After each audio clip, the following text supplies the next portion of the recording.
One. Hello, everybody! Aether Salora here, introducing... Kaito Cosplay. Thank you so much for coming up on here, Kaito Cosplay. How's your day going? It's not too bad. Day off. It's a little cold outside, I feel, but otherwise nothing too horrible. I prefer that 70-degree weather that we had on Saturday.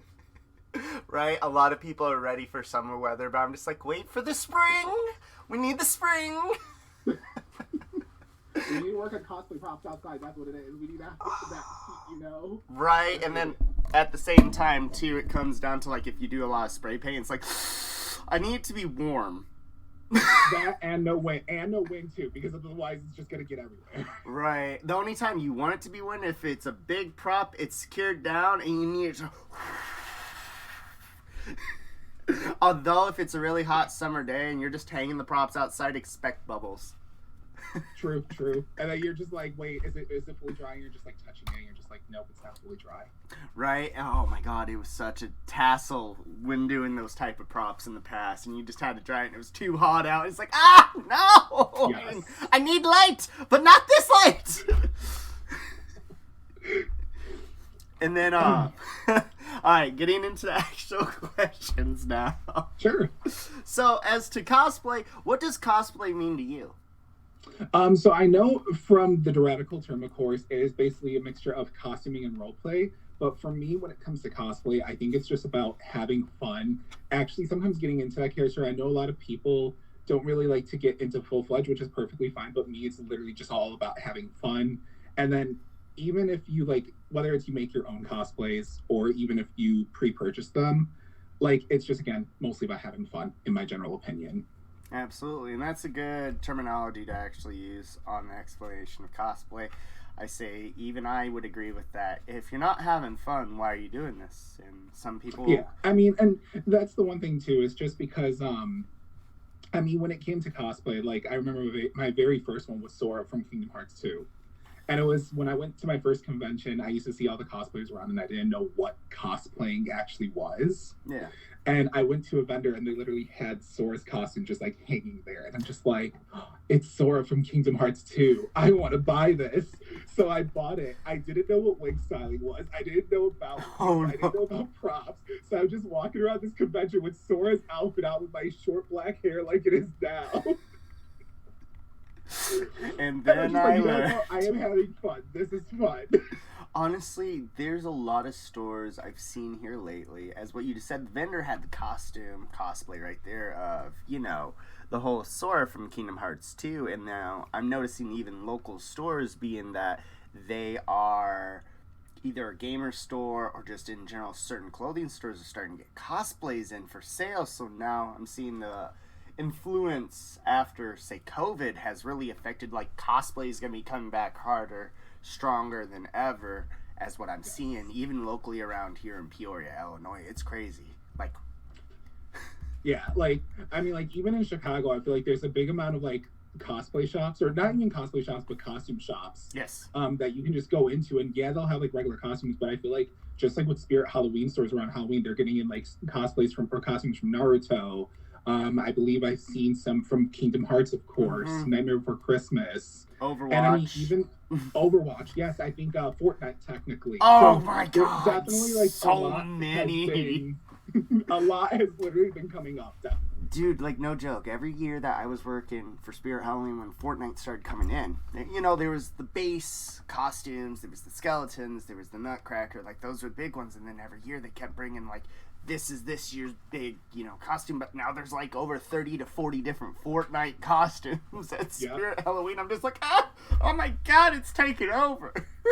Exactly, and I also feel like when it comes to cosplay, I feel like a lot of people also assimilate cosplay as, characters from either an anime or a video game, but it doesn't always have to be that. It can also be from a show or a movie that's not video game or anime related. Like, if someone wants to cosplay one of my favorite horror icons, Sam from Trick or Treat, hey, go right ahead. Like, Sam's an awesome character, Right. Whether it's also, like, DC Comics too or Marvel Comics too. Like, I feel like a lot of people would, like, people who don't go outside, or who are outside the cosplay community, I should say, automatically probably think the moment they hear cosplay, they think Marvel, DC, anime, video games. It's base knowledge for a lot of people who don't absolutely know anything, but they barely know about a Comic-Con, Wizard World, or anime, they gotta, Yep. oh, like, okay, I get, or Dungeons and Dragons, or even wrestling. Exactly. Wrestling, you gotta remember, how many years ago was it? To this year, like 10 years ago, it started popping up slowly, and the group just got bigger and bigger, and like, oh my gosh, there's a whole panel expo showing even wrestlers are coming as special guests now to the actual anime conventions or Comic Cons. It's like, whoa, that's actually pretty dope.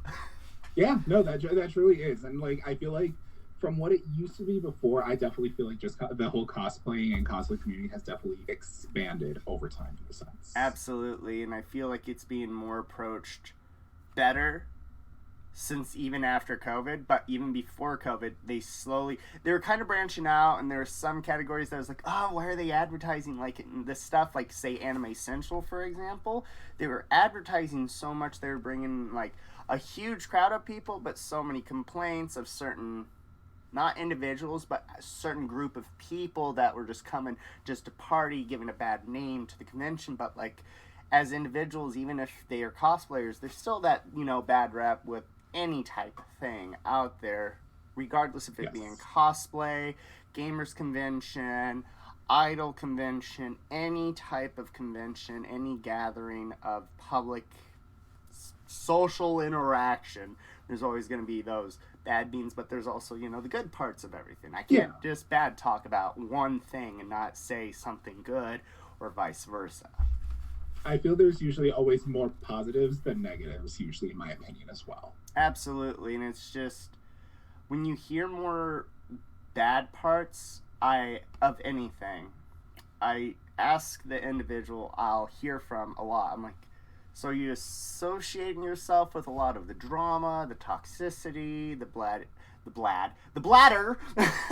bad influencers that are like, up there you get a name, but it's more drama queens, drama kings, anything that's, not a good thing for yourself as an individual to be a part of, where I feel like you need to move away, reanalyze, and work on yourself. And usually when people take that advice, there's a huge change in that individual, whomever they may be. Because I think I remember, like, I was attending one convention, and it was me and about 4 other friends, and they invited their friend over to the room just to hang out for a little bit, and their friend was doing a toga cosplay. But, like, I believe it was just more of a gender-bent toga cosplay. Okay. And, of course, like, not everyone is great at styling wigs. Me, I still am not the greatest. Like, I literally bought a book on how to, like, teach me more on how to style wigs. Like, real quickly, side note from this, Umbra Wigs, literally, I love her. I love her wigs. Like, I've seen her personality's great. I've met her at a convention once. But, like, basically, when this one friend came up, they were talking about how someone else kind of judged their toga cosplay because it didn't look like toga, because the hair was in spikes, like, specifically like toga. And I looked at them, I'm like, listen, everyone is going to have negative comments. I'm like, but don't listen to it, because the thing is, did that person work on your cosplay? No, you did.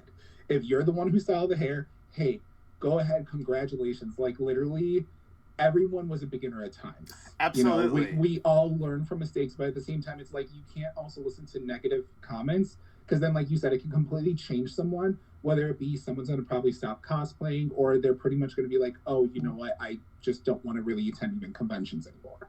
Right. And it's very rare when somebody hasn't heard negative, or they're just not really caring, they just put it in the back, they put it on the back burner. They only focus on the positive.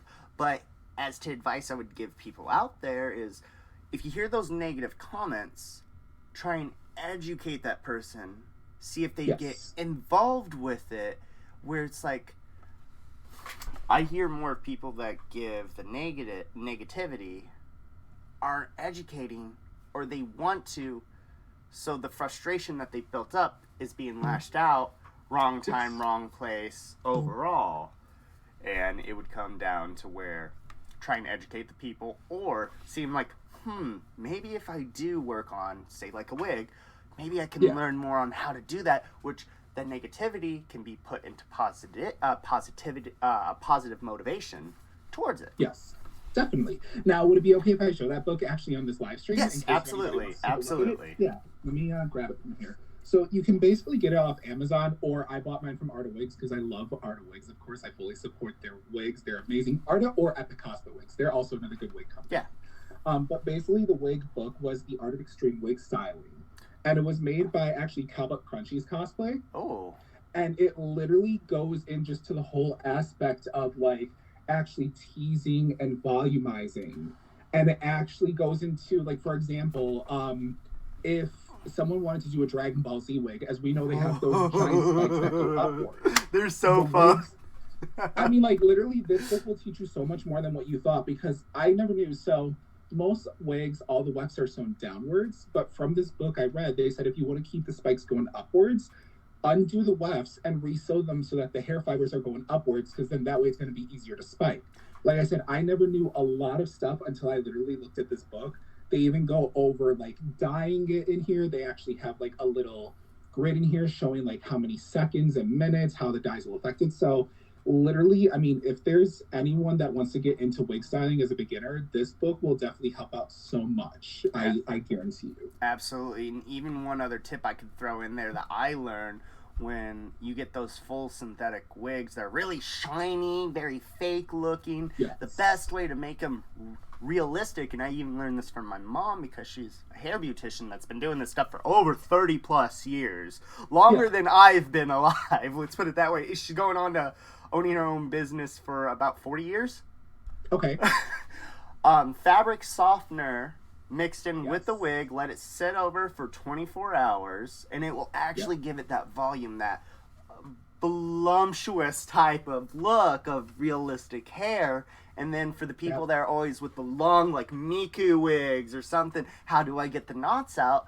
Steaming and just showering, conditioning, get one of those like afro type, you know, combs. The wide tooth combs, Yes, and it's just slow. Work from the very ends and just brush it out slowly. Don't yank, and if you gotta yank, grab it. Grab that. Yeah, because I mean, like, literally, like, if you just kind of keep yanking it and you don't hold it, like you said, literally, you're going to be, like, pulling on those fibers, and eventually they're either going to start poking out everywhere, they're going to snap and break, they're going to get damaged, and then your wig is going to just look basically more, like, a lot worse than what you could have thought it would have been, in a sense, because it's just going to be all, like, matted and... Absolutely, and it's such a hairy mess.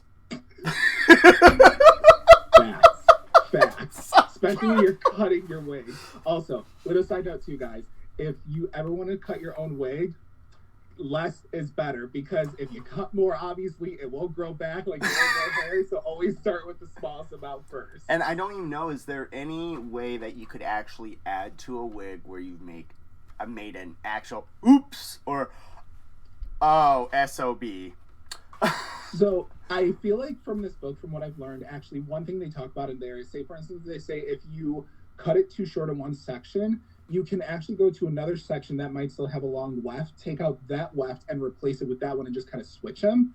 Or the alternate, of course, is buying extra wefts from the wig company in the exact same color and either sewing them in, or also you can use tacky glue as well, because tacky glue is going to be a stretchable glue. It's just that sewing holds it in better than actual tacky glue. Never have I ever heard that.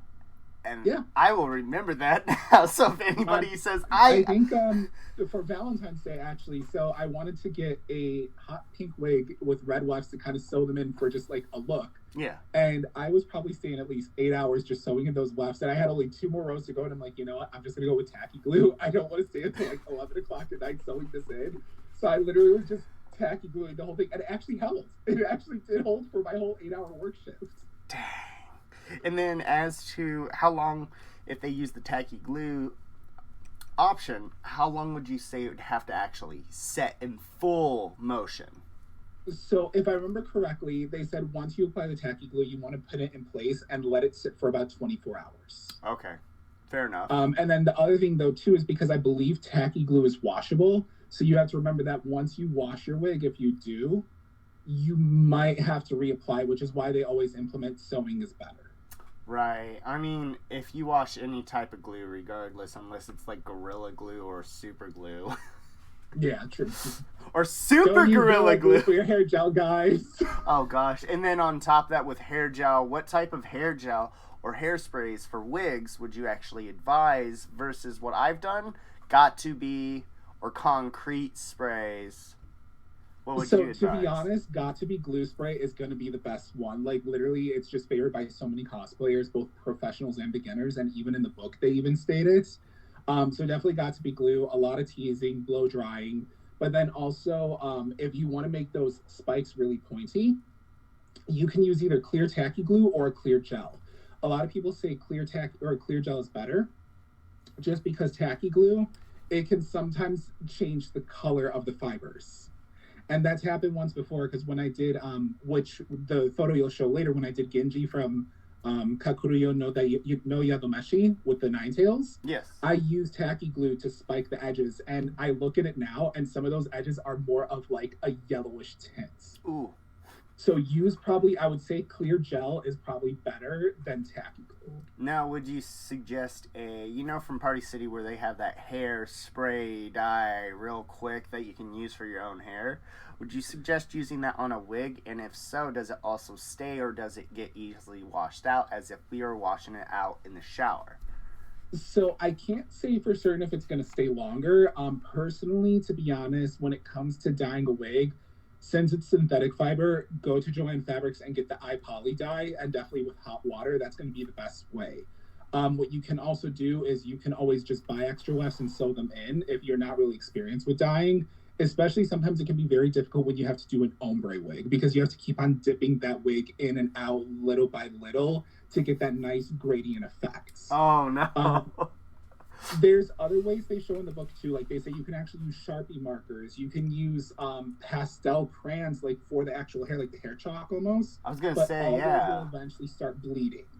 Okay. And then... So literally that book like literally says so much information. But yes, definitely like iPoly is the best way. But even if you go onto Ardia Wigs' YouTube channel, like I know in Attack on Titan, I don't know which character it is, but they have, in a sense, a two-tone hairstyle where it's really short on the sides but brown at the top, I believe. They actually said one way to create that is get, I believe it's their Kyle Classic that has the short sides, and then get another wig that has the brown top, take out the actual top piece by taking apart the wefts, and then just separate the two wigs, basically, and then just sew the brown with the black on top to create that two-tone wig. Dang. And see, this is a lot of knowledge when you're in like when we get into a discussion of like how to make stuff. There's certain individuals, as you know, Kaito Cosplay here. We'll have our own special fields, but Kaito here has gone through all of the different fields. And I'm still learning too. I haven't the other thing too is like kind of going to professional cosplayers too. Sometimes, as long as they're not too busy, if you've done like all the research online and you cannot find an answer, but you know a cosplayer did that, try to reach out to them and see maybe they can give you hints and tips on how to basically do a specific piece. Yes. Like I know I love Svetlana Kamui Cosplay, but I know she's also very, very busy with her own cosplay. So that's why I wouldn't recommend like trying to, reach out to her. Yes. But otherwise, there was another cosplayer, which kind of going back to the photos that you'll see, Saray with the water armatus, I didn't know how to make the heels. So the one cosplayer that I followed that actually did do it, I reached out to her and I messaged her on Facebook and she was able to give me some tips on how she did the heels. There we go. Or with something even like that, contact a shoemaker, a heel maker, all that. I mean, that would work too, definitely. And then for other things as to other projects you have done in the past, I know of, you've done 3D printing, sewing, different versions of type of materials, sewing, makeup, eye contacts, overall. Let's go in order with some of the actual cosplays we'll be getting into will be your Larksina as what you've actually sent, but I do recall that you actually 3D printed the stuff as well for people who are into 3D printing or trying to get into 3D printing. Process of finding the stuff, how efficient money-wise can they find a 3D printer? Easy now, but back then it was still a little, hey, And as to the process of what you went through of making the Lark scene, daggers and the chains and stuff, what were the actual struggles and complications just with 3D printing in the field of works of cosplay? Definitely. So when it comes to 3D printers, of course, usually the most cheapest you'll find one is probably, I want to say, around like $300. That's roughly like $250, $300 is about the cheapest price. Mine was the Creality 3D printer from Amazon. It was really good, but the thing is, you have to have patience with a 3D printer because there's a lot of tune-ups, of course. If your nozzle head does get clogged, you have to know how to unclog it. Sometimes you have to do updates on it. So it's a very hands-on product where eventually I ended up having to replace mine with a newer one. I was able to contact Amazon and they were able to actually like give me a new 3D printer, and I just sent the old one back. But then after a while, that one also stopped working, and I tried to fix it, and it was just really frustrating for me. So I did end up like giving it to a friend. Like I ended up not giving it to a friend, but I sold it for a decent price. But I did tell them, of course, what was wrong with it. So in terms of 3D printing, it is nice though. If you have the knowledge or if you have the patience to learn from it, definitely. In terms of 3D printing, it really depends on all the size. So files you can create yourself. If you look at one of Kamui Cosplay's videos, her husband Benny, he actually tells about a software you can create your own 3D files in. But also you can go to multiple websites and they'll usually have free files to download. You can also get files from Etsy to purchase, usually for about like $5 to $10, which is not bad. Yeah. When it comes to 3D printing, though, it also can take a long time. For example, the kunais for Lark scenes, which I don't know if I have them. Let's see. I don't know where I put them. If I were having them here, I totally would show you guys. But I ended up having to do it half and half and just gluing it together, because if I would have done it together all in one piece, one dagger would have taken about like 3 to 5 hours to print. Whew. So they do take a while, and the reason being is because in the settings, if you have a product or a file that has a lot of detail, you want to make sure that the file or that the print timing and the process has the most minimal layers to actually get those, in a sense, details. Because if you make the layers wider or thicker, what's going to happen is they're not going to get those nice details. So that's why the moment you shrink down those layers to get those details, it's going to take longer. I think if I remember correctly, I was going to try to 3D print Alistair's microphone, just the top piece. And for it, I think they said that would have taken about like 7 days. Yeah. And have that thing going. The other thing too is it comes down to sanding it down. So that's the other thing, because you're going to have those bumpy textured layers, you will have to go into some work to sand it down if you want to make it nice and smooth. Oh yes, and that doesn't take a short amount of time, and that's coming from somebody who loves to sand, and I'll be like this. Yeah, no, it's very tedious. Like, don't get me wrong, 3D printing is fun. Like, you can get a lot of things 3D printed, and that's kind of what happened too with the chains. Luckily, the pieces for the jacket from Mark's scene, those were very small, so those took probably about, I think, for all of them at once, like 5 hours total, roughly, if I remember correctly. But that was literally for the zipper pieces and the little chains, plus the little clasp that actually went by my hooded piece. Oh gosh! And so that wasn't horrible. That was still, though, at least a few days of work right there, if not a little bit longer, due with all the sanding, and even with it coming down to resin. If you're trying to get that clear, see-through stuff, I mean, you're going to have to go in a lot more process. If you're going to have to still sand some stuff down to even give it more of an actual detail. And how I know that is because I've worked on certain projects with one of the roommates. We stopped doing the 3D printing because there was just so much issues with even the resin printer that there was just replacing the parts very, very, very cheap. But it's annoying when it's one thing after another, and hopefully nothing breaks, as to prior to getting the new part that's coming in, and it's like, don't work on anything. It's like, no, I gotta do something. And that was the one thing too, was because like that second printer, what was happening was I was trying to print out something and I forgot what it was, because I was just running a test print one day. Yeah. And it would start touching the filament on one side of the plate, but then the other side, it was completely off balance. Yes. So I did the whole, of course, plate adjustment with the whole paper trick to see if it was even, and it was, but then it still wasn't connecting to the actual pad. So I looked further into it, and they're like, well, then it has to probably be the x-axis of what's off. So then it's like I would have had to attune the whole x-axis, and I'm like, you know what? I can't deal with this. This is so frustrating. I don't have time to deal with this. I'm like, and then I'm just sticking with foam and Warbler. And that's where I come in. I'm like, hey guys, it might just be better if you go into woodworking or, you know, doing all this other stuff, because the technological stuff, that even I know people who have mass amounts of 3D printers and they'll leave everything as is, and they come back, like one dude has like 20 3D printers that were making stormtrooper helmets, and they left it alone past the weekend or the week, or I think it was the weekend, and at least a few of them, you just see this scribbled up. It's just, oh my god. It looked like a cobweb of hornets on part of a stormtrooper helmet in a zombie apocalypse scene. Or it was a .hack GU accessory, let's put it that way. Right. But no, like, seriously, like, people want to get into 3D printing, I give them kudos. Like, I know I have friends who literally, you know, now here's the other thing, actually. If you guys want something 3D printed, you have a friend that does 3D printing, hey, ask them if they don't mind if you send the file and just pay them. I actually have a friend who does that.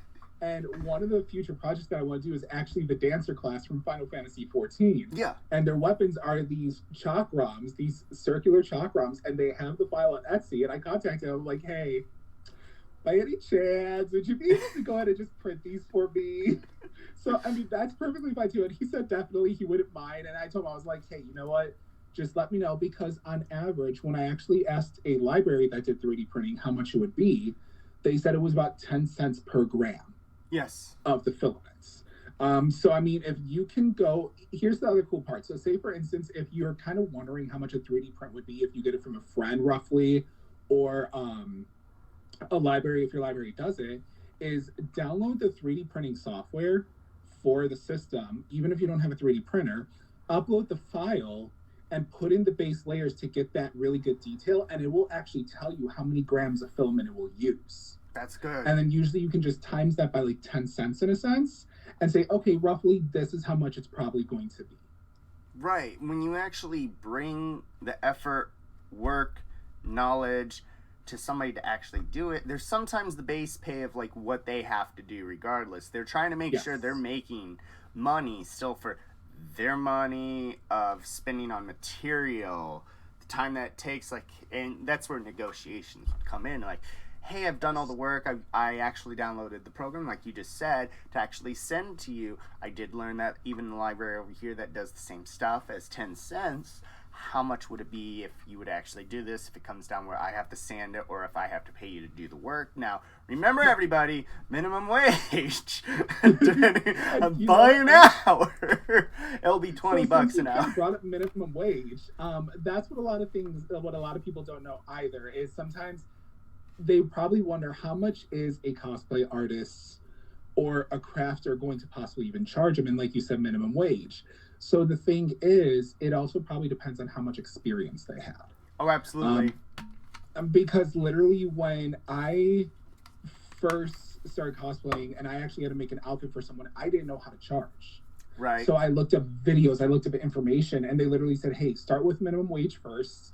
And then as you progress to get better and add more details into it and like learn more stuff, then you can start increasing it. So to the point where if a person comes to me and says, hey, can you go ahead and make this out for me? If I remember correctly, I know our minimum wage, I think in Illinois is around, I think like 13. No, it's 12 right now. It's going to be 13 next year. It's 12. Okay, so around $12 minimum wage. But because I've been doing cosplaying from about 2016, 2017, and I started getting a little bit more into LED lights and I learned more sewing tactics, yes, I charge roughly around like $19 an hour. That's even, I would agree with that. Even with me, I tell people it's $20 an hour. For me, working on a prop, absolutely. But with me taking such a break, from that, I will lower it as to, $1 to a year of me not working on something. I'll be like, I go buy this, but then I'm going to have to charge you. Oh, what if I buy the stuff and ship it to you?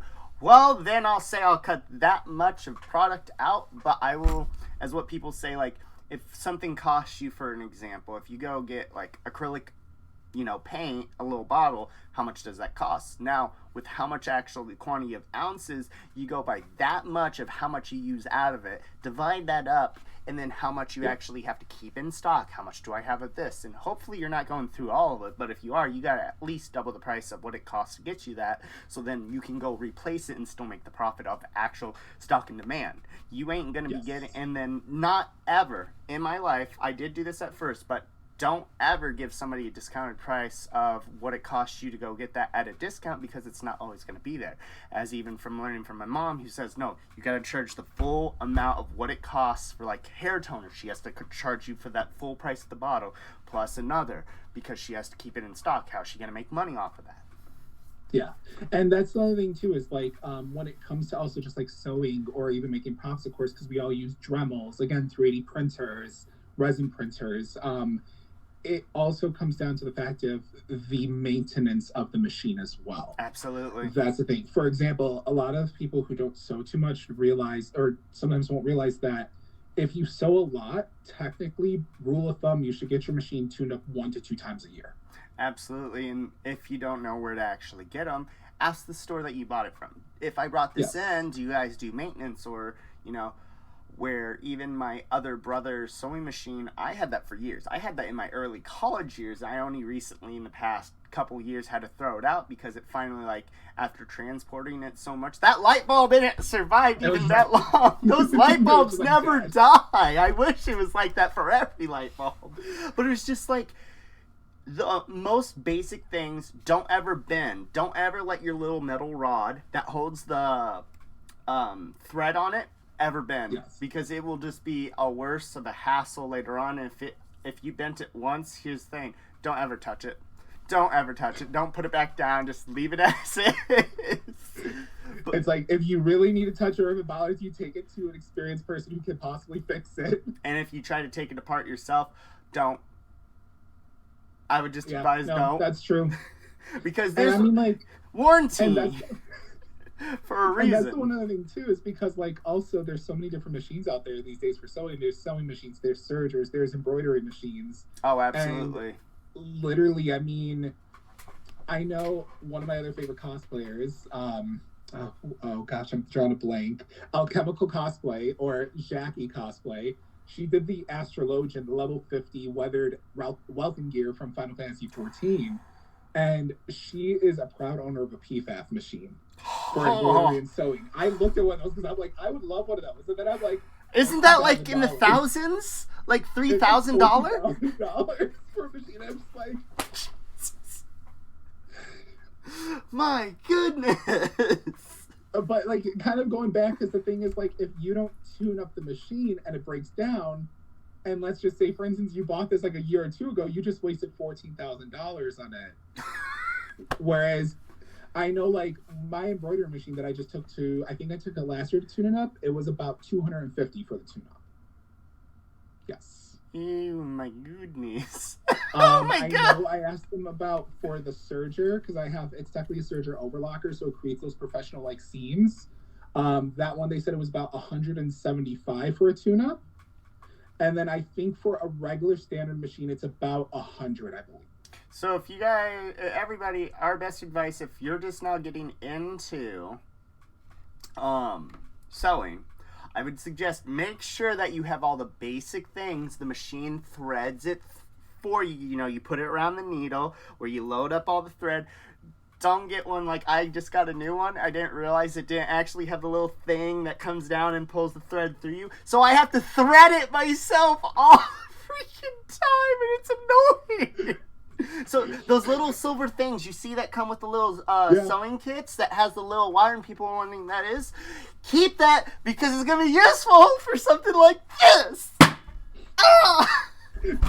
Hey, you know what? Actually, kind of going back, since you mentioned also, like, people just, if they're getting into beginning sewing, you don't always have to spend a lot for your first sewing machine. I think my very first one that I bought was $60 from Best Buy. Oh, God. As long as you have the basic straight stitch and the zigzag stitch, those are the two most basic stitches, of course, because, you know, straight stitching is going to be for your basic seam, whereas if you have a bodysuit, you want to make sure you always use the zigzag stitch, because that's what's going to allow your fabric to stretch. Yeah.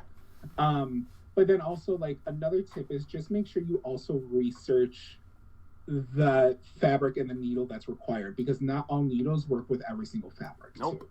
Oh, and if you're extreme sewer like when I used to be, wear goggles. What you do? Wear goggles. Or some type of eye protection, because the amount of times I've had a needle shoot off and almost hit me in the eye. I was like... You could have been Kano from Mortal Kombat. No! No, I don't need to be that guy. Oh, God, no. If anything, you could be who's that new character from Genshin Impact? No, my God. That has the ice ability. I was going to say Pegasus from Yu-Gi-Oh! And be like, oh, you Kaiba boy. Yeah, you know, we might just have to let your hair grow out longer, you know, dye it white. Well, when I get some more of the hair growing back in, man. You know, just get a white shirt with some ruffled sleeves and a red blazer. Yo, if I could have the money on top of that in Private Island and all that fun stuff, be like, okay, we're gonna open up a cosplay business, boys and girls. Who wants to work? Can you imagine if you had to drive around to places? Who said I would drive? And like, just, as Pegasus, they were just sitting in the car. Oh, hello there. Yes, Maximilian Pegasus. Good day. Imagine working with that. Dude, I'd be able to pay for the money to keep my cool car running AC where I'm like, it's so cold in here. And then you're just like, I'm too sexy for my shirt.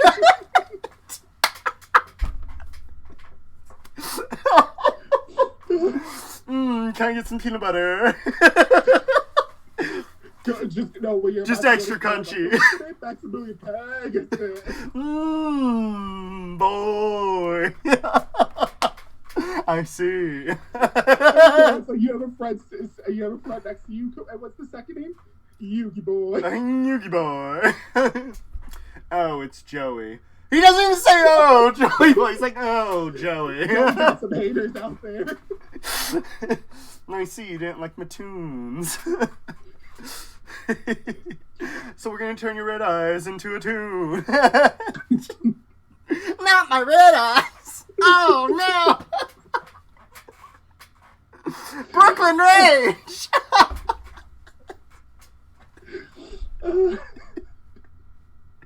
Oh, gosh. Okay. Hey, at least I don't have another interview after this. We'll just say that. Right. It's like, hey guys, we're gonna have good laughs. We're gonna have talks. We're gonna actually go into a little bit longer than an hour. Oh, It's all Maximilian Pegasus. Maximilian Pegasus. Oh my god. Family Guy, that guy, hello there. Oh, hello. The monocle. I see, quite trio. With the one episode when he takes the magnifying glass and looks at it, he's like, that's just Drum Shaw.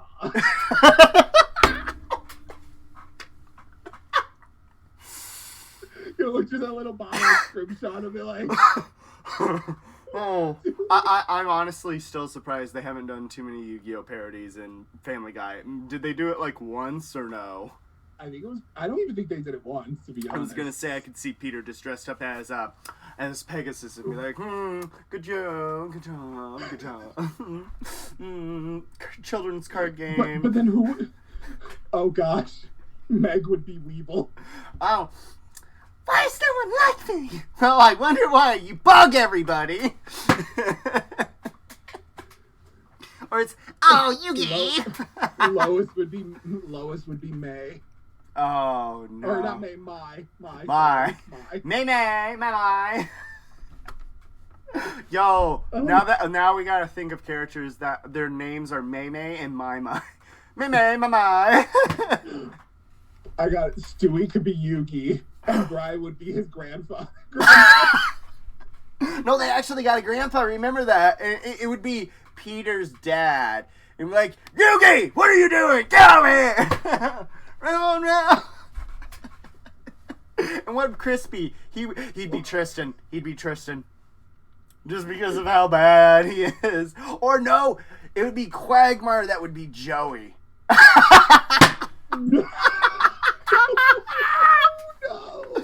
And then you know who the sister would be? Huh?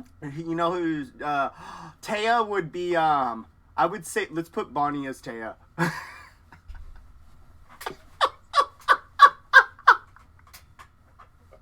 No. Okay, back to, let's move on to the photos. Oh my gosh. I'm just like, oh gosh, we are getting off track here. I'm like, oh no. Let's go back to here, and then we got this. And then we got Larxene here. Okay, starting with Larxene. So pretty much again as Larxene, I actually did that about it was around the year that the pandemic started when everything shut down. Right, everybody was hibernating. What was that? Everybody was hibernating at this point. Pretty much. And I was just like, you know what? Larxene is my favorite Kingdom Hearts character. And it's just her attitude, her personality. Like, I hate her fight in Chain of Memories, the second part where she does the lightning strikes where, like, I hate it. They connect, and if you get hit by one, Sora goes up into the center and she teleports over you and just throws you down. Yes! That attack I hate, but I love her as a personality, and I'm just like, you know what? Originally I was going to do a gender bend, but then the way it kind of came out, I was just like, you know what? I'll just kind of do it as normal Larxene. Why not? Because gender bend probably she would have had shorter blonde hair, I feel. So pretty much the coat, what happened was this was when I was working at Joann Fabrics, actually. Yes. And I usually go and buy so many patterns when they have their pattern sale. Which, by the way, guys, keep an eye out because sometimes their patterns go on sale for like 99 cents a pattern. Yes. Rare. Usually, I don't think they have a limit. If there's a limit, there's like 10 patterns, but it's like still just keep on going back in and out. You just go back to the car, come back in. Go back out to the car, come back in. I did that when Hancock's went out of business in the area I lived, and I left like spending, what was it, $50 to $75, and I had over 200 yards of fabric. I mean, hey, it's worth it, right? I had every single color of polyester fleece and fleece. So what happened was they had a pattern actually it was two patterns. It was one, the Matrix outfit for Trinity. Yes. But the image was like in a brown jacket, and the other one was basically the Organization 13 coat. And I'm like, well, this is a woman's pattern, so it's definitely not going to fit me. I'll have to alter it. Oh, absolutely. So what I did was, rule of thumb, of course, for anyone new to cosplay, is make a mock-up of it. Pretty much, it's just a rough draft. You basically make it out of the cheapest fabric you can buy, whether it's Symphony broadcloth cotton or the muslin cotton. Muslin, I think, is usually about like $3.99 a yard.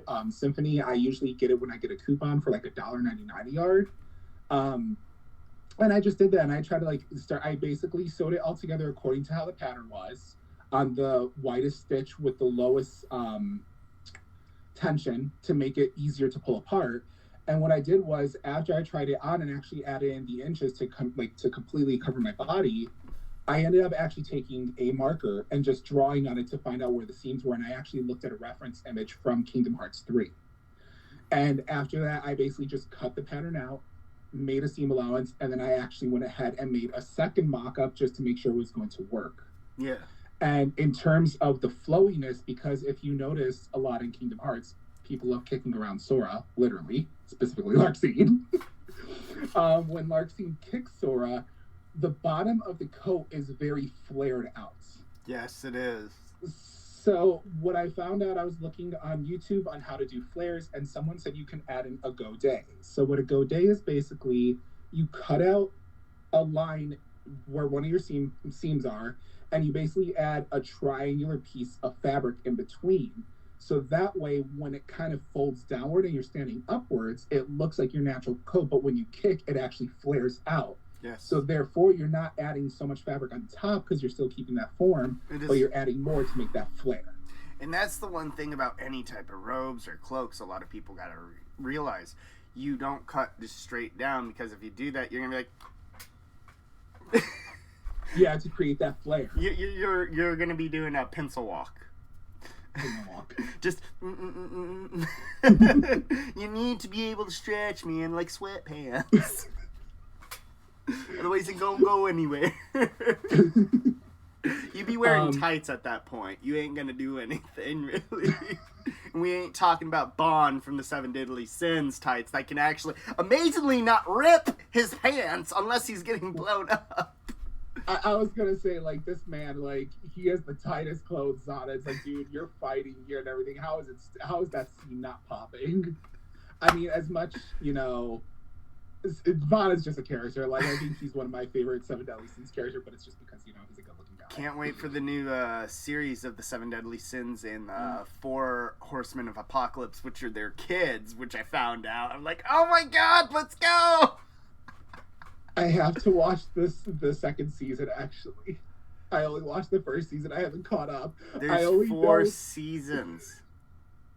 The only part that I really watched was when they found Escanor and he was doing that little the bar tavern with the one what was it? The one commandments, and he actually literally won because he said if anybody runs out of this, they turn to stone. Oh yeah, it was just his overwhelming power at that time. It was like, and that wasn't even his full infinity power. It was just hi. The axe swings and it just like chops him a little bit, and I'm just like, oh, okay. Don't get Escanor mad. Don't get Escanor mad.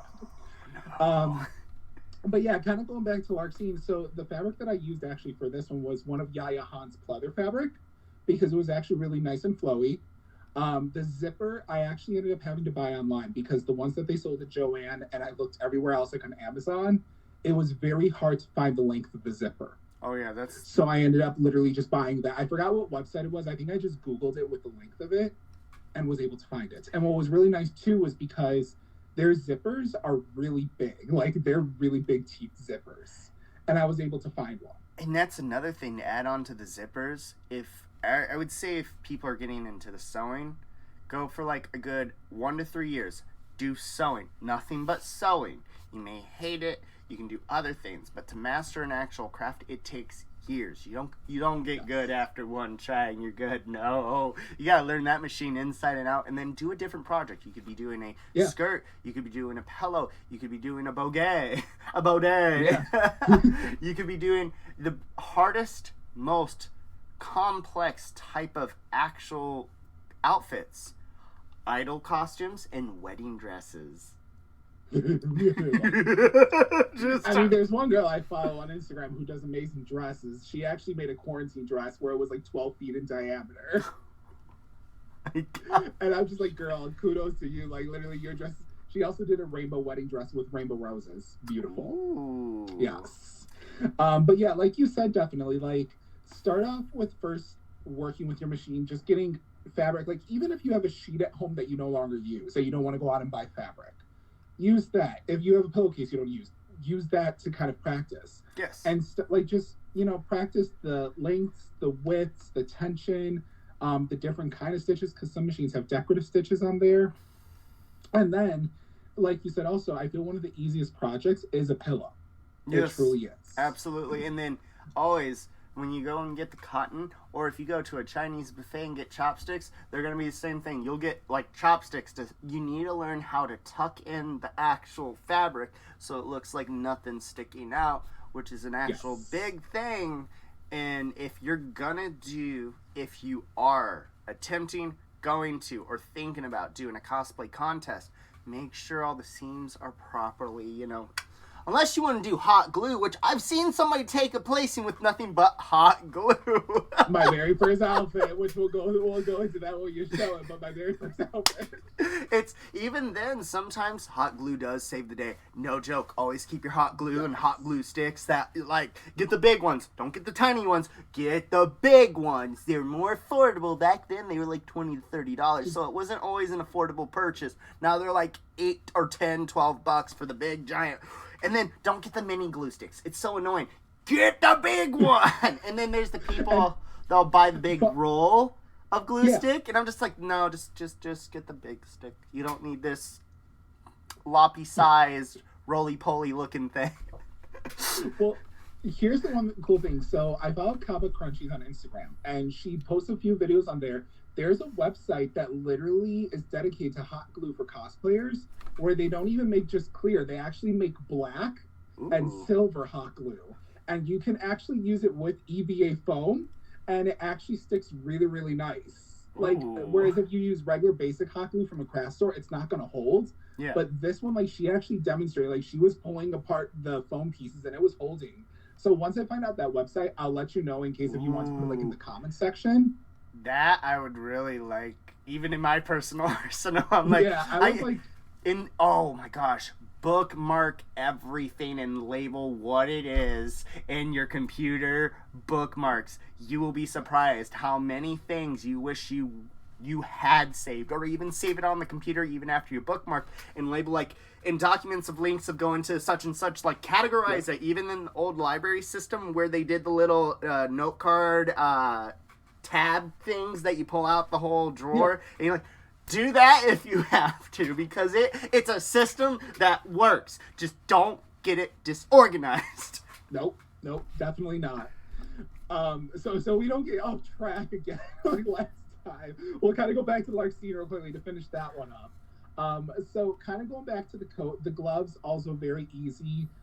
Gloves, I literally just took my hand, placed it on the stretch fabric with the two pieces together, traced around it with some tailor's chalk, added a seam allowance, and then basically pinned it. And I actually went ahead and I didn't even really cut around the seam allowance. I kind of just created a circle. Yeah. And then I sewed as close as I could with a zigzag stitch to that seam allowance. Yes. And it's always... And literally then I cut it out. It's always... Gloves are one of the hardest things, but once you know how to do gloves, you may know how to do it for that one type of material, but do you know how to do it with leather, pleather, faux leather, mittens, regular decorative patterns? Like, you could do one thing, but you got to now take that one thing, do it 10 times. Yes. And then go into different materials. And it's like any video game. How to craft and master a class of any type out there, you have to do it so many times. Even cooking. Yep. Like, you have to get good. Now, kind of going to the wig of Larcene. So that one, I did buy that wig from Ardia Wigs. It was a lace front. Lace fronts can be pretty pricey. Some of you guys probably are not 100% sure of the price points. Standard wigs, like just this one that I use for one of my cosplays, this one is about like $25 to $30 for a standard cosplay wig, even a medium length. But when you start going to a lace front, it can start creeping up to about $75 to $80 a wig. So I mean, if you're a person that wants to save money, you could also, in a sense, make them yourself. And how you would do that actually, it's actually like, it's time consuming. So you actually just get a base wig. And if you go to Joanne Fabrics, which I bought so much of this actually, you can go to the bridal section and get this kind of knitting for bridal. And it may look very peachy, but it's actually like a very thin, translucent one. Yes. And what you would do is you can actually buy a little hook and thread the wefts through here and then sew this into your wig to create a actual lace fronts. Yes. I mean, again, if you have the time, feel free to do it. I still have to go and practice a little bit about it. But I mean, like I said, if you have the time, the wefts are about $19. And if you get a lot of fabric, you're going to be able to use that for like how many wigs? That's going to eventually save you a good amount of money. Even I've seen other cosplayers, even on Heroes of Cosplay. It was okay show. It's okay. You know, the drama that they put on there were the people who did Jersey Shore, which was not ideal to actually be bringing into our cosplay community. It was given a bad name, but the ways they were going into actual like a Horizon Zero Dawn. I think no, it was Kamui Cosplay. She showed how to actually like add on to blend in the actual wig where it looked like it was your real hair. That right there is a right example. Right there is key, and it's very crucial if you want your wigs to look like. Don't do that. I can comment. Another way you can do, which I've actually found out, is you can actually just get wefts and actually glue them to the front so that it looks like it's coming off too. That's another way. Like if you don't have the time to actually do the actual sewing of the threads with the wefts and you don't want to go ahead and actually spend the $75, just get a wig, get the $19 wefts, and literally just kind of, in a sense, like I said, glue them in place. And just to make them so we don't get in trouble with people that are kind of stupid, with like the one person who did the Gorilla Glue for hairspray stuff. Don't use Gorilla Glue, guys. What type of glue are we talking about? Tacky glue. No Gorilla Glue. I swear to God, that's still, like, I'm not making fun of somebody, but just, No. like, hey, I thought nobody could actually hit this stupid level because it was common sense. Well, now we really have to actually explain every little thing. And it's like, come on, really? Well, supposedly rule of thumb was, don't do it. if you look at certain instruction books, they actually say do not put this thing inside of a microwave. Do not do this. And the reason why they had to put it in there is because in the past someone has actually done it.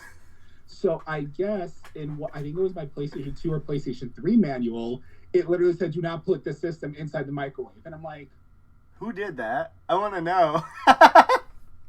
Yo, so idea, YouTube series. Things to not do in an instruction manual. Let's see what happens when we actually do it. No. It'd be so popular though. Because nobody gets to see. TikTok, this one boy, literally, he took a glow stick. He was putting it in the microwave, and his dad was literally saying, "Don't put it in there."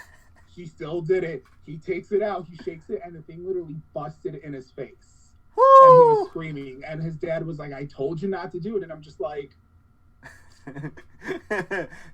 boom goes the dynamite. Yo, he lit up the world with his face. At night especially. Yo, did you see him? Hey, if you want to go ahead and look like an LGM, a little green man, use body paint. Don't use glow sticks.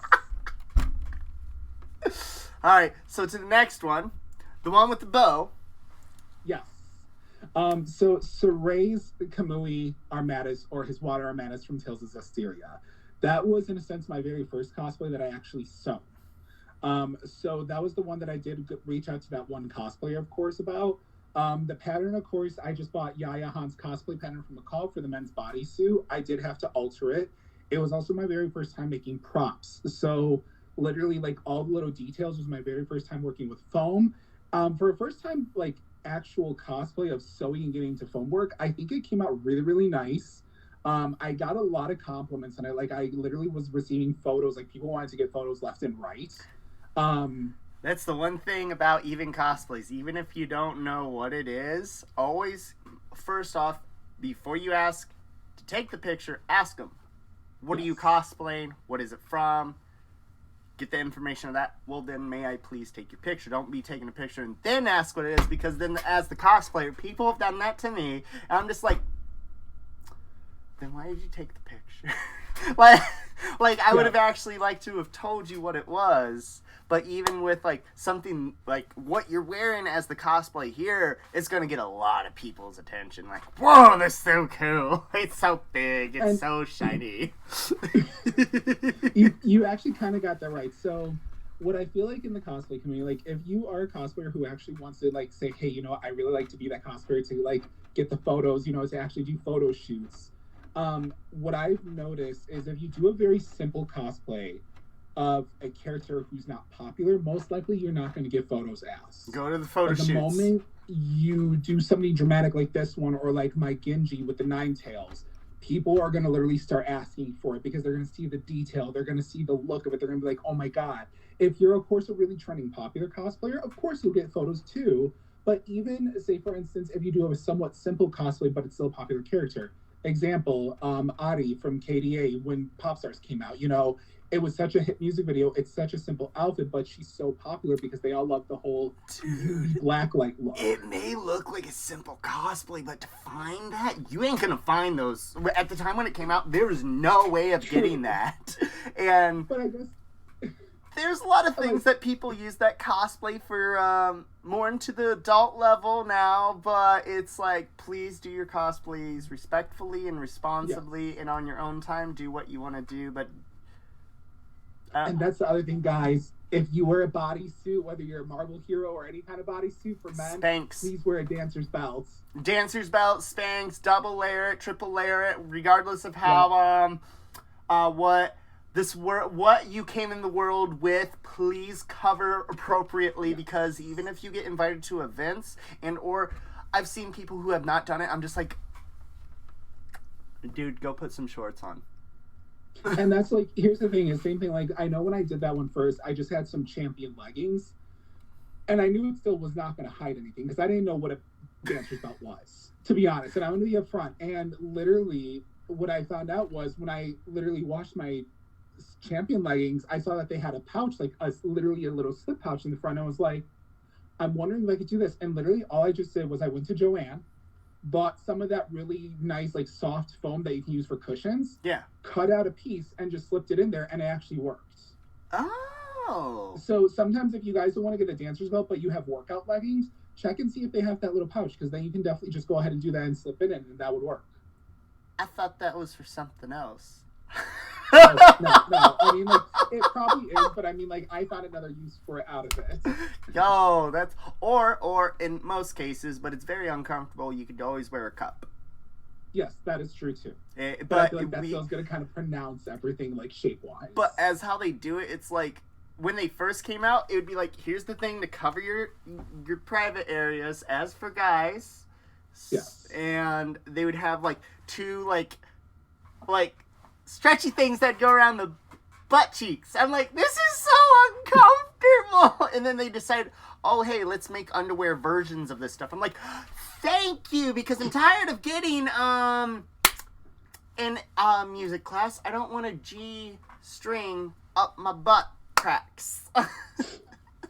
You can never be a Marvel hero, because Tom Holland had to do that for his Spider-Man outfit. What? Yeah, actually, they literally found out that that's what he had to wear for his Spider-Man outfit. Wow. Yeah, so little fun facts for Marvel bodysuits, possibly. Wear a G-string, leopard print, preferably. So now, with the wig of Saray, I never styled a wig before. Like I said, this was my very first cosplay, so I actually took it to one of my salons that I go to get my hair done at. Oh, is this the Kitsune that you're talking about? Hold up, which one? We're still on Saray with the one. Okay, make it. I was like, hold up. Oh. No, you're fine. So with the wig, long story short, I did take it to one of my hairstylists, and she was actually able to style it for me. So that's another thing. If you guys are not 100% sure on how to style a wig, see maybe if a salon by you can style wigs, and see if they're comfortable with styling anime hair. I mean, you are gonna probably have to pay anywhere between $35 to $60. They're gonna still charge you if it's your hair or not, regardless. Exactly. So I mean, that helped out. I did have the ponytail on the back, so the ponytail was really nice. Little fun fact, the heels, they don't look like heels, but these were the actual heels that I wore for the Saray outfits. These are 5-inch stilettos. So practice. My was killing me. Practice with them.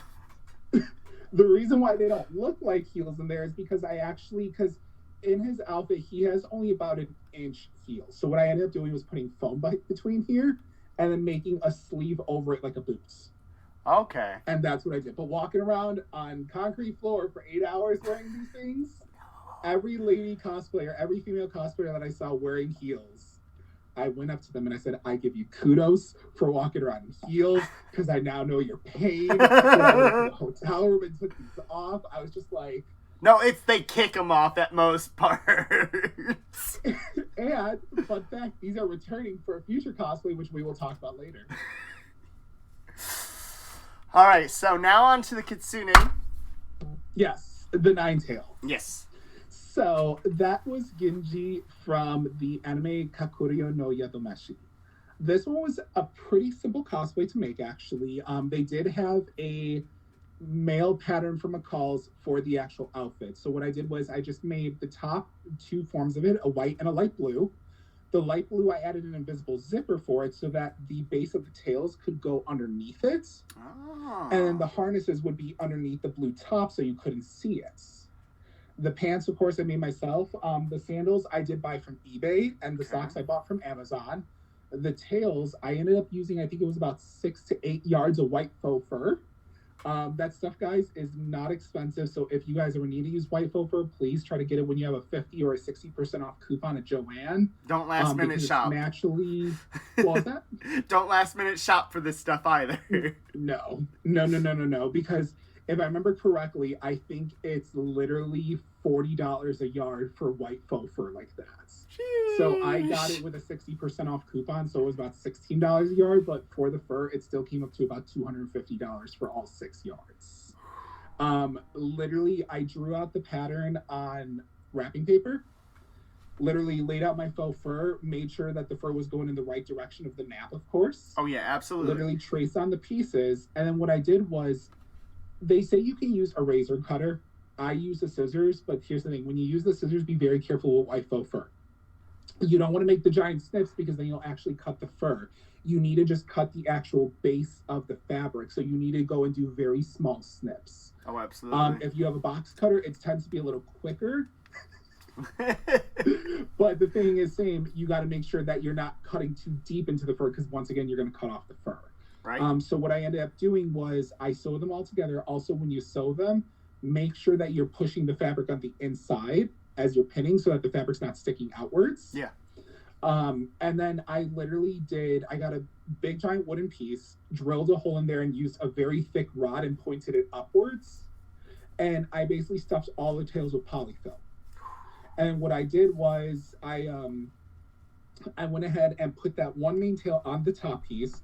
And then to fan them out, I used fishing line to kind of fan out the others, in a sense, to make it look nice, round, and full. Yes. The tails were about, I believe, 5.5 to 6 feet in diameter. I was going to say, your tails are probably the biggest ones and multi-section of anybody actually at a cosplay convention. They don't really go into full-on, the big full size because they're like, I can't have this like hanging around me or I don't have the strength to do it. I was like, time to do some squats and back thrusting. And what was really bad was because at first I bought literally 9 metal rods to hold them up, but that back piece weighed at least about like 30 to 40 pounds. That's a training really strenuous. So what happened was I ended up just keeping the one, and that ended up working perfectly. Now, noted when I was at the hotel, I'm sitting on the bed and the tails are behind me and my friend's helping me out with the strap. And I'm going down, and this is the funniest part, me getting into an elevator with these tails on. I ain't going down and up those stairs, I'll tell you that right now. So, like, literally everybody loved it. Like, me walking outside, it was a beautiful day, it wasn't raining. But the thing is, because at the convention I go to, they have very limited restrictions on sizes for cosplay. If I remember correctly, I think it can only be about 5 to 6 inches past your body in any direction. So literally, that one, I couldn't be on the actual vendor floor. I literally just was in the giant main lobby, just standing there, like, talking to people as they came up to me and, like, literally wanted my photo. Like, it was really nice. But, like, yeah, I know I was happy because after 6 hours, I had to take it off because it was really heavy. And on top of that, that's another thing. Definitely look to see what the actual rules are of the conventions that you go to, because I when I was making props left and right for commissions, I told everybody I would make them to the actual exact size of such prop. And that's why I always ask somebody, what's the height of, like, your costs? Like, what is your actual height? Is it 5'7", 5'4", 4'3"? I have made them all in shapes and different sizes, but it really matters because a prop to my size could be too big for somebody who's 4 foot, even though if I held it, I'm not going to get in trouble for it. But for them, yes, it's a bunch of BS. Yes. I know when I did Saray with that water bow, I actually got stopped twice at the convention because it literally was about like 6 or 7 feet long. And I'm about 5'9", but with my heels, I was slightly over 6 feet. I think I was like 6'5", 6'4". Heels have an advantage. So luckily, the first guy that came up with the girl, I was able to show them that I was able to separate in the middle. And they signed the back of my ID saying that it was fine. The second people, though, they stopped me and they were like, you can't have that because it's too big. And I literally showed them back the ID and they let me go. But at the same time, yes, people be careful because I also saw a girl, I can't remember what anime it was from. You can probably correct or know the character. She has usually I want to say like a bra, like bikini top. She has like shorts on, red hair with like a little skull on it, carries a giant rifle. Yeah. That would be Yoko from Gurren Lagann. Yes. So literally she had the rifle and they stopped her and told her that she had to take the rifle out because it was too long. So she literally had to go back to her hotel room just to like drop it off and then come back. And see, with that, I'd be like, aha, wrong. I'm using it as a staff, so it's not too long. Thank you. And my feet hurt, so I need a walking stick. My feet hurt. You guys got to carry me back to the room to put this in. I'm like, you guys can carry... Yeah, no, I tell them, well, you guys can carry me back with the prop. It'll save me a lot of walking. And my belongings that I purchased. So they can't say... The rare times when they say they have authority outside the convention, they don't have any authority. Not whatsoever. No. If they say that, that's public harassment. They can't. They have literally no authority whatsoever. You're outside on the streets and be like, I'm just here as a friend. I'm not even going into the vendors hall. Yep. So stand your ground. The vendors hall is where the rules actually become strict. In the hotel, if the hotel staff, I've never seen hotel staff come up to anybody saying, you can't do that. They will never do that. They will never do that. And in cases of in worst cases of somebody, I have as an example, if they say hey, hotel says you can't stay in the actual hotel rooms or you can't be in this section, fact check it. Go up to the actual owners and everything and call them out on it. Okay, good to know. Because, I did not know that, actually. Yeah, no. There's some people who will try and get you away from certain areas, and they'll just say, the popo or, the police, a lot of things, you'll freak out, and younger audience, they'll just believe it and take it, and then they later on found out they were lied to. So, fact check everything. Call them out. If they say, why'd you go and embarrass me? Why'd you lie to me? It's kind of going back to that too. When I went into the elevator in the hotel, because it was at the Hyatt. Yeah. The security guard, because they always have security guards in the elevators. Yes. They didn't say nothing when I had these giant tails on. But I knew I couldn't go into the actual vendor hall, which is why I stayed out in the giant opening of the room where the escalators were, just because I knew I was safe in there. Right, and one exception I would say that you're allowed to go in, even if it's something that big, if you have a table and you're supposed to be wearing that for the actual vendor table or, actual special guest panel, it's a big no, I'm supposed to go in there. As I'm actually paid to go in there, I have authority, I am, such and such, I'm supposed to wear this. Multipass. Absolutely. And then that's the only exceptions. But you'll always get that one person who'll think that they are the law. Call them out on it. Yeah. Absolutely. I tell people there's sometimes you have to stand your ground on a lot of things because somebody thinks they are above what rules are. And you could pull up a full pamphlet and they'll be like, oh, no, it's you can't do this. I was told that. I'm like, okay, go get your boss. Then we have to be one of those people and say, I want to speak to your manager. Oh, it would be you call that a Karen moment. It's not even that. It's a straight up FAU.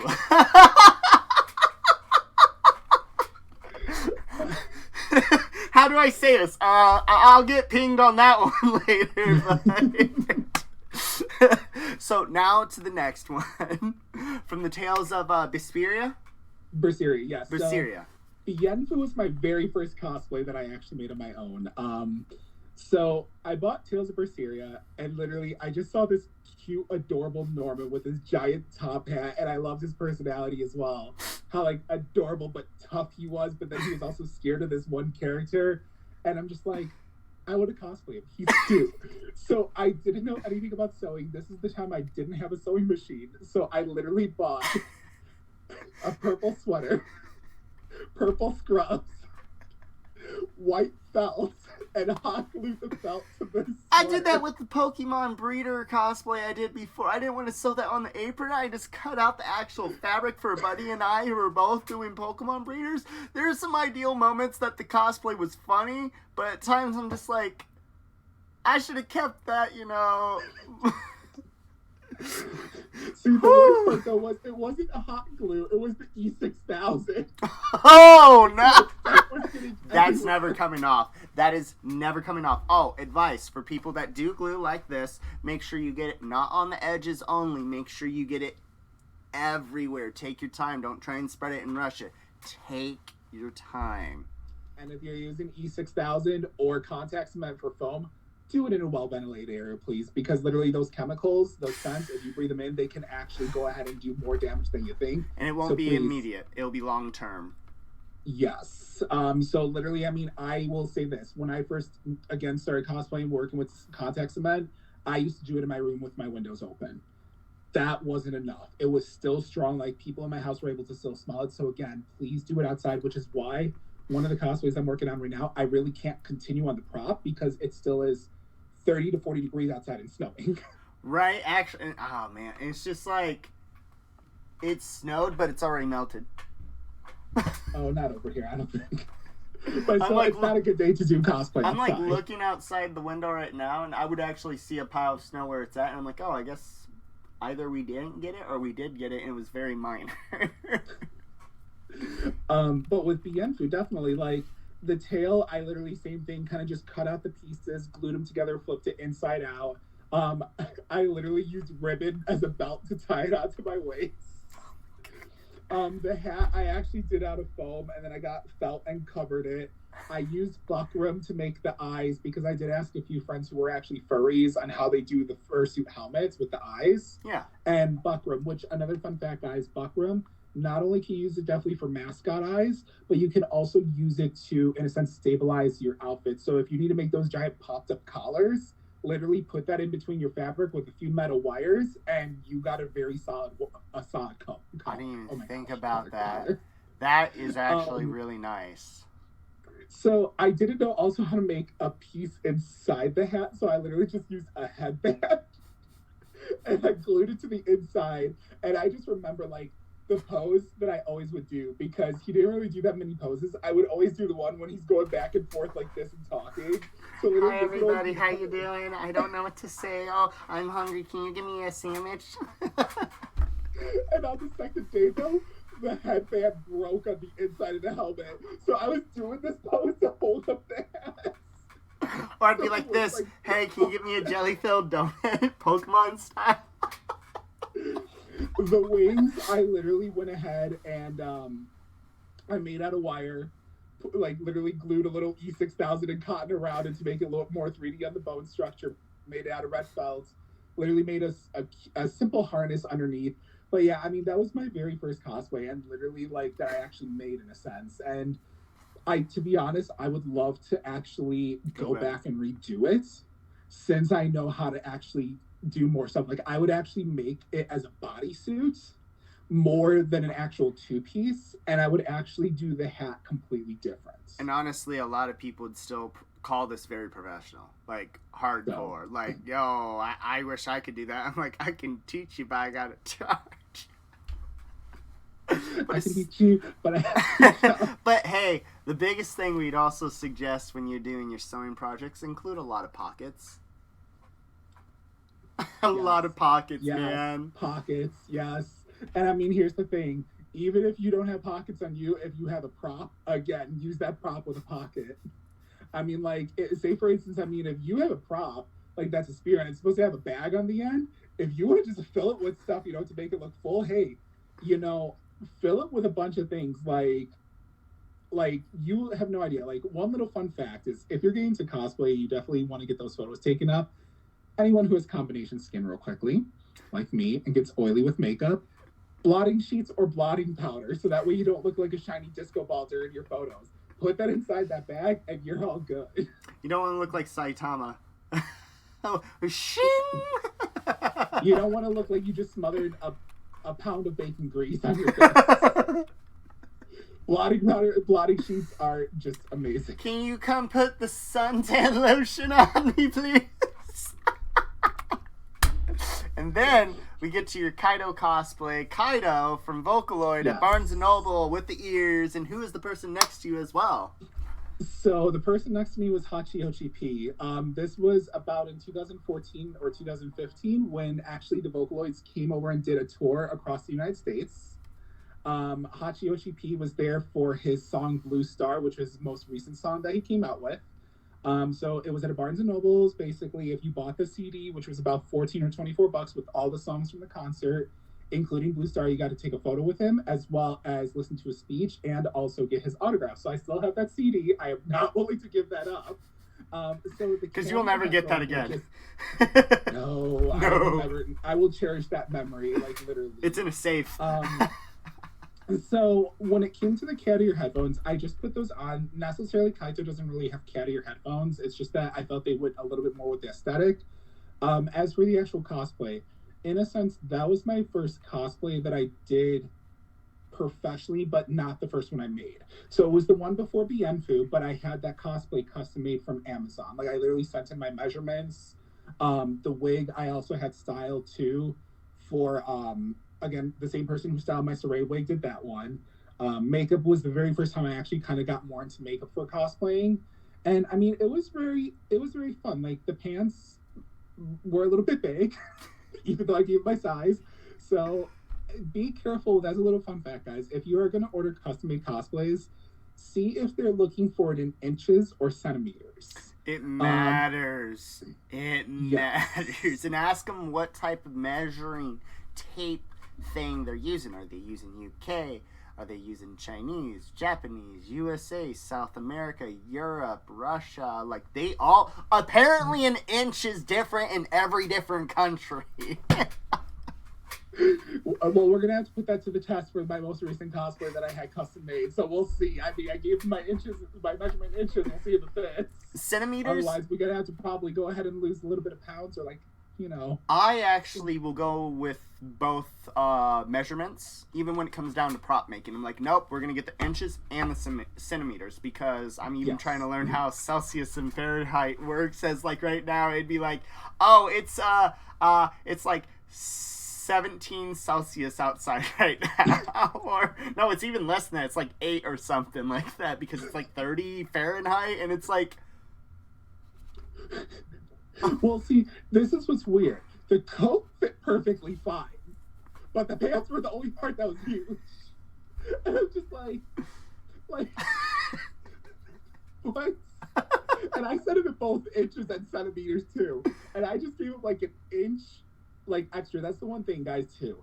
If you're not sure how it's going to fit, like if you don't know what fabric they're going to use, always possibly give like about an inch or two, or maybe like a centimeter or two of extra space. And don't suck it in. Just because... Always tell them the right measurements. Because, I mean, like, the thing is, well, it's kind of true, because, like, if you order a cosplay, say, for instance, you order with your measurements, but again, this fabric is going to be very tight on you, then you're going to be basically trying to squat and pick something up, and next thing you know, that seam is going to pop. Do you really want it to pop in the middle of a convention floor? I don't think That's so. where we get some extra fabric, glue it inside, and make sure it's, like, stretchy. And kind of going back to also, like, the whole professional thing, too, with cosplayers, like, I know a few cosplayers who actually buy custom-made cosplays. And then they'll just alter it a little bit themselves. And it's not only the fact is because, like, you know, hey, I think the main fact of that actually, sorry to rephrase that, is sometimes they're working on a project and they don't have time to make that second one, but they want to really do it. So, I mean, that's perfectly fine, too. If you guys are, like, a mediocre beginner, like, any kind of level of cosplayer, literally, if you want to go out and buy a cosplay and just kind of tweak it around, feel free to do so. Nothing wrong with that. As long as you're not entering it into cosplay competitions and saying that you did the work, you're all good. Because, for example, C2E2, for a lot of people who don't know, this competition, you can win up to $5,000 if you're the first place winner. But you need to submit your cosplay photos 10 months in advance. Mm-hmm. The cosplay has to be 75% complete. You need to show progress of your work.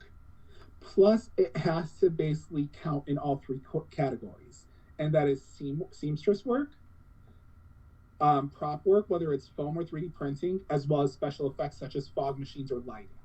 Mm-hmm. If you don't counter any of those three categories, or if you don't have the qualifications, you're automatically kicked. You won't even be, you know, reviewed for it.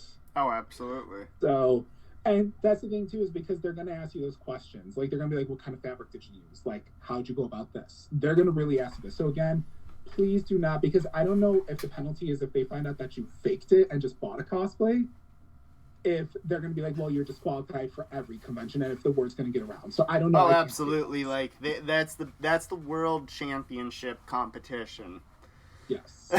Don't mess with them on that one. No. You might as well not be going to conventions anymore for that kind of cosplay contest stuff, and, like, Like, I don't veer people from that, but that's the biggest example that we have to be that harsh on. Yes. And I mean, sometimes you also have to realize that you have to, I think, have a balance of all three categories in your cosplay for that challenge, because when Alchemical Cosplay did her Welkin Astrologian gear, she entered it. She was actually here in Chicago. Yeah. I think this was in 2014, I believe, or 13. But so was A.K. Wiru. I think he was Canadian. He was Indonesian, I think, but now he moved to Canada. Was this the one with the guy who had the dragonfly, like he was the dragon pilot cosplayer? No, he did Bahamut from Final Fantasy X. That's right. I remember seeing pictures of that. Rotating disc. Dude, I'm so intimidated with somebody doing a cosplay like that. And here's the thing. He got second place. It was Alchemical Cosplay who got first place, and it was because she had the seamstress work. She had the special effects with her planisphere. It actually lit up and rotated just like in the Final Fantasy 14 games. So it was a Final Fantasy. It was literally the Final Fantasy, like, just face off. And I think if I remember correctly, his was more special effects and foam work and had very minimal seamstress work. And that's the reason why I think she won, was just because she actually kind of had a balance of all three categories. Right. And it could be even one of the most, at GeekCon, when it was still existent, I don't think it is anymore, there was somebody that took best prop, and they had a giant, like, ogre sake bowl cup thing, and what they did, that they took plywood and, like, warped it little by little. He kept adding multiple pieces, cut it down, sand it down. He did mineral oil, everything. It was just this giant perfect, it looked like you just carved it out of a tree type thing. Yeah. The work for that alone. Yep. And that's another thing I want to say to people is, like, if you want to get into cosplay, that's perfectly fine. If you don't have all the time in the world like some professional cosplayers do, that's perfectly fine as well. Me, I work a full-time job. I only have about like 2 days off that I really have that's like completely off. Otherwise, I either work in the evening or the morning, and I don't have time to work on cosplays those days. And if you do, it's perfectly fine. It's like you wake up a certain time before you go to work. You work on the cosplay, and then you go to work. And oh my gosh, it's just, that's why it's a lot. It takes a lot on us, and the older we get, it isn't as easy as when we were younger. We're just like, I want to work on this. Let's do this. You have the energy, you have the stamina, you have, the attention span to do all that, but eventually it's just like, I'm tired, I'm going to bed. It's, sorry, I'm not as young as I used to be. And that's the sad thing in, like, cosplay community. It's like, when you see the older generation working on one type of cosplay and it's really well, like, it's up in the hundreds of thousands of dollars, they're just working on that one cosplay. Nothing else. Yes. And that's the other thing, too, is, like, if you want a big, huge cosplay that has a lot of work and detail, it's going to take you some months. It absolutely will. Svetlana from Kamui Cosplay, her Nergigante armor from Monster Hunter, I think she said that took her about 10 to 13 months. Oh my gosh, and then the videos that she uploads too. I need to see if the new YouTube channel that I've got right now for AetherSalora, I need to see if I'm subscribed to her, because if I'm not, I'm like, oh, I need to get over there and do it now. She will show you all the details, and it's scary how much details it is. Here's the thing too, what a lot of people, like, remember how we were talking about, like, prices before, like, how much we should charge? Yeah. Like, people actually asked her, how come you don't do work for others, like, make props? And she flat out was blunt and said it. She actually said it's because people can't afford it. And she made a quick, either, I think it was TikTok video or something as to that example. She listed, here's the hourly rate. This is how much. Like, she listed it, and this would cost you about $1,400 and some other dollars to $2,000. I think if I remember correctly, she said, like, for her Nergigante armor, if someone would say, hey, can you make me a Nergigante armor, that would come up to about $66,000. Yes, because she also has to take breaks from her YouTube channel, her other prop work, so she's literally taking away time from her props and her moneymaker to make something for a client. That's why she said it definitely would cost, like, about in the $60,000 range. And she's really nice about everything, too. Like, straight up, she's very nice. She's honest. She's very blunt. And it wasn't English not her first language, so like Swedish? Yeah, I think it's Swedish. So, but she still speaks pretty good English too. She does. So even with that, when you learn another language, when it's not your first language, you're translating everything as to knowing what to understand from somebody. So even the work of something like that, you got to think about, it's going to take them a second. Do you realize how intelligent beyond this second language, how they are in their original language? Yeah. It's insane. So the time and money of them learning another language to understand another person, how to actually translate, how to go into this work, how many years, the material, the cost, even her hubby. Yeah. She has to make sure he's making the money because he also helps her. It's just them, I believe, right? Exactly. And yeah, it's just them. She basically, her cosplaying is just literally now like it's literally her moneymaker. It is. Like, literally, that's her job. And to be honest, like... her first cosplay wasn't all that good. It was a Moogle, I think, from Final Fantasy. Yeah, and that's the thing. She said she's been doing it for, like, 13 plus years. So it's going to take time, like we said, to get kind of, like, good at something. But even, like, if you have a simple question about something from her, that's fine. Like, for example, I ordered her books, actually, her cosplay tutorial books, but I didn't do the physical copy. I did the digital. And I just asked her a quick, simple question. I was like, by any chance, how much space are these books going to take? And that was a quick, short response. So any question like that is fine. But definitely anything like questions about cosplay related, try not to bother her because, again, she's a very, very busy person. But if you need to ask with research already to the question that you had an answer for. Do the 5-point question. Look up 5 different resources. Do your own research. 5 different sources before you come to the individual of asking them. And that's the other thing too is like, say for instance, if it's from an anime or video game. Most video games now I feel have like the photo mode. So it's like, if you can, take photos of your character, save them onto your system or your PC, and then send them to your email and use that. For some of the projects I want to do, that's what I've been doing. I just kept on rotating the camera, going from faraway angles, going close-up angles. There's multiple different resources. In terms of making props and patterns too, there's one software that you can use where you can actually make a pretty simple base pattern. Yeah. And fun fact, there's a website which I'll have to give you to post in the comment section, where if you're not sure how a prop is supposed to be big to your dimensions, this website will actually measure it for you based off pixels. Does it cost any money? Nope. Oh, there we go. So what you do is you upload the image of the character, you take the first line and go from head to the base of their feet, and you type in your height. And then you basically open up another line and you trace it to the length of the weapon, and basically it'll start telling you how long that weapon will be in feet and inches. Right. And there are exceptions as to even saying, like, Ruby from Ruby, her gun scythe, her sniper gun, like, it's big! It's just big! And I think, like, she doesn't really do anything to that weapon over time. Maybe, new arsenal element, magic bullets, that's about it. But other than that, even a huntsman from that series, unless they were given the weapon, all of them had to make their own weapon. Or it was a hand-me-down. Jean. Fortunately, we don't have hand-me-down that size. Oh. She learned how to make that from her Uncle Crow. I still want to do that cosplay of Crow. It's just like, he's got nice dress attire. I like to drink. I don't drink too much now, but the scythe. Oh, the scythe. Oh, check out the scythe on Final Fantasy XIV for the Reaper class. Is it better than .hack GU? I would have to check it those because I know they have multiple different scythes. One, if I remember correctly, looks like it has a rib cage around the top, and then it basically has a death scythe. Blade. That's a death scythe.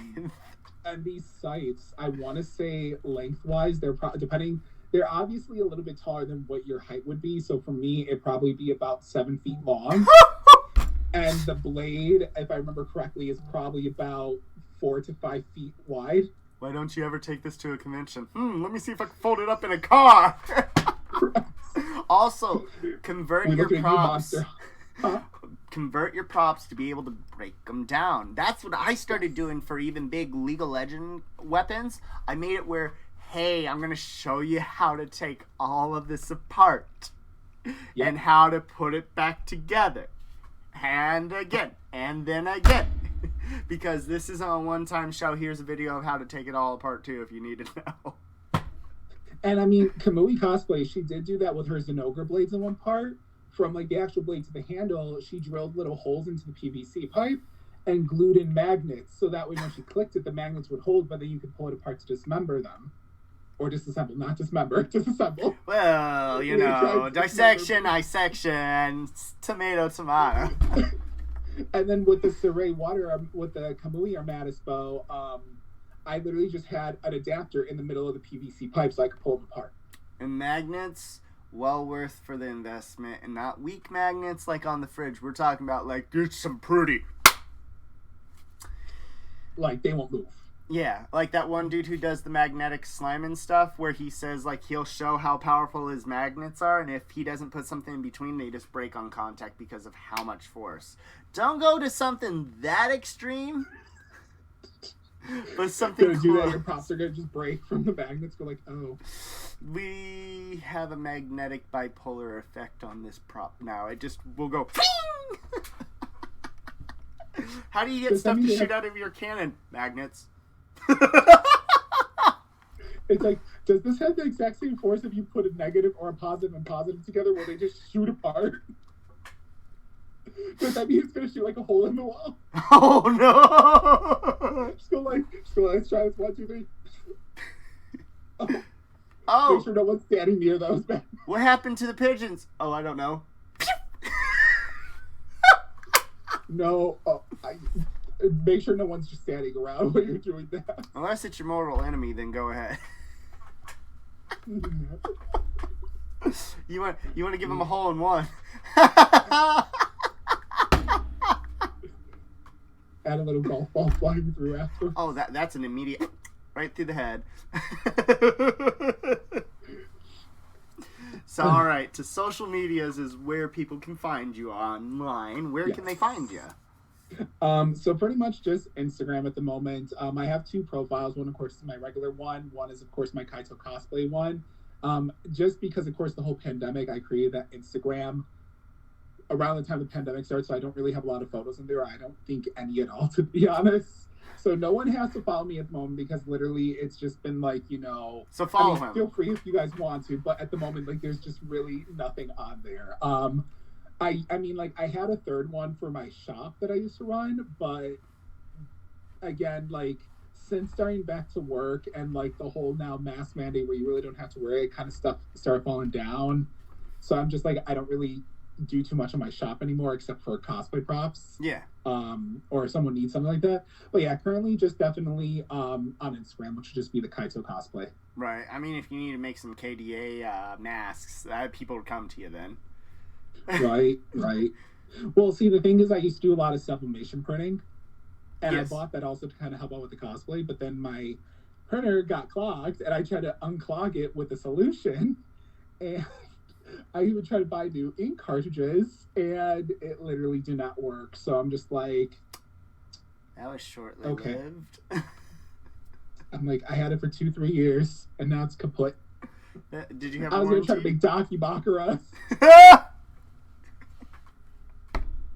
All right, I was going to try to make like pillowcases. I actually did make a few shirts and a few pillowcases, though. I did. The amount of money that goes into like getting those prints too for the pillowcases, I think it's not cheap, guys. Like, why are they so expensive for a reason?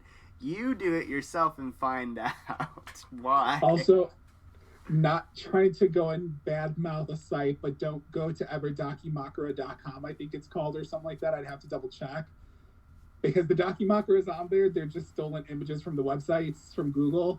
Yep. So please, guys, be very advised. I bought one from a character from a game called Guy. It's a mobile LGBT RPG game. Yep. It's from Priapus, and literally I got it. It wasn't bad, but you can definitely tell when you look up close that it's kind of pixelated. Whereas, like, I've had some from, like, Sukuna from Jujutsu Kaisen, I've gotten some from Artist Alley at conventions, from like Final Fantasy 15 characters and Overwatch characters, and all those are like very beautiful, crisp, and clean. So in my opinion, either A, try to look for an artist that actually makes them and prints them. Yes. Whether it be like on, I wouldn't even say Etsy, because I've seen some images on Etsy, and I don't know if it's from the actual artist or if they're doing the same thing as that one Dakimakura website is doing it. Yeah. So literally, I know Facebook has a great site where it's like canceled Artist Alley artists from conventions or something like that. Definitely look on there. If there's a website from a game, definitely feel free to go there. I know there's one page on TikTok I follow, and they made an Ito Daki from Genshin. You know, Ito. Hey, just, hey guys, not children appropriate here. What we're talking about is appropriate. The things that these things may have. Woo! I mean, like, but like they showed like images like of how goodly graphics they are. Now noted also, I guess the way you can also tell based off Dakis is price point wise too. Usually a good one or an authentic one is going to cost you anywhere between $50 to $60, sometimes up into the hundreds depending on size and the fabric. Oh, absolutely. If it's a cheap one, it's probably going to be around like $20 to $30. And that's, I wouldn't bash Wish, because there's some things I have got from Wish that was like, this is good quality. Okay. I like. Don't even be ashamed about buying stuff off of Wish either for like cosplay stuff. There have been amazing products I have purchased. I don't know where they are, or I threw them away, or I sold them. You stole them? Sold? Oh, I like stole them. I was like, I would love to know how I can steal from Wish. That would be amazing. No. You know what also is good too? AliExpress is also not a bad website. It's a good site. It is a good site. Some people may bash it because it's a little expensive, but like you got to think about AliExpress is all around the world. Yes. And to be honest, in terms of cosplayers, if you guys are looking for like good bulk thread, if you're kind of iffy, go on AliExpress, buy just one roll, and go ahead and try it out. If it works, hey, then buy more. I actually ended up buying, I think, 2 20-yard rolls of rhinestones that are just on a chain. Yes. And very minimal are missing it, but I bought both. So I basically got 40 yards. I think it was for like $12.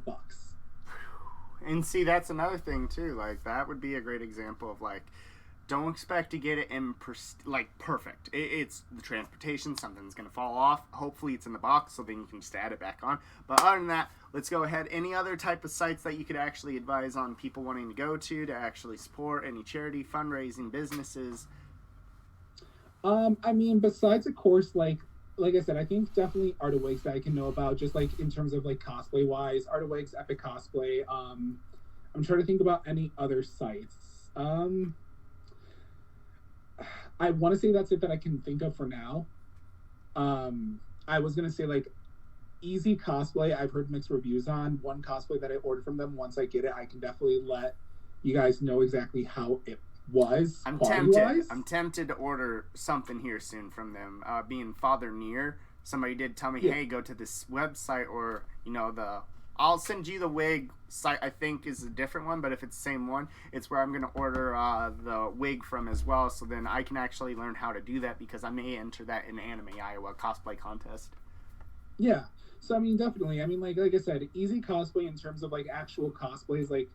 Or Arda or Epic Cosplay for wigs. Oh, absolutely. I would definitely say those, like, if in the event, like, of actually purchasing some for cosplay. But in terms of charity, I haven't really thought about too many, or, like, know of any too many.